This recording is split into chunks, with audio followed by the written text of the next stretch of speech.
মালদার ইংরেজ বাজারে আইআইটির প্রবেশিকা পরীক্ষায় সাফল্য পাওয়া ছাত্র অভিজিৎ রায়ের বাড়িতে বিজেপি নেতা দিলীপ ঘোষ সোমবার সকালে মালদার ইংরেজ বাজারের গ্রিন পার্ক মনুষাতলা এলাকার বাসিন্দা অভিজিৎ রায়ের পরিবারের সঙ্গে সাক্ষাৎ করে সব রকমের সাহায্যের আশ্বাস দিয়েছেন বিজেপি নেতা দিলীপ ঘোষ। পাশাপাশি খড়গপুরে ওই ছাত্রের পড়াশোনা করতে যাতে কোনো অসুবিধা না হয় তার প্রতিশ্রুতিও দিয়েছেন দিলীপ ঘোষ। জানা গিয়েছে অভিজিতের দাদু কয়লা বিক্রি করে এবং টোটো চালিয়ে মানুষ করেছেন তাকে। বাবা নিখোঁজ এবং তার মা মানসিকভাবে ভারসাম্যহীন। দিলীপ ঘোষ ওই ছাত্রের বাড়িতে যাওয়ায় খুশি ছাত্রের পরিবার। বাবা নিরুদ্দেশ, মা মানসিক রোগী, সেই বাড়ির থেকে লড়াই করে একটি বাচ্চা ছেলে বড় হয়েছে, পড়াশোনা করেছে, আইআইটিতে চান্স পেয়েছে খড়গপুরে।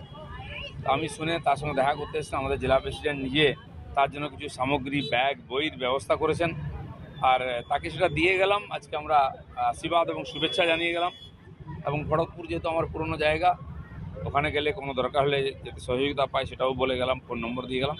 সেই জন্য তার বাড়িতে এসেছিলাম, অভিজিতের বাড়ি।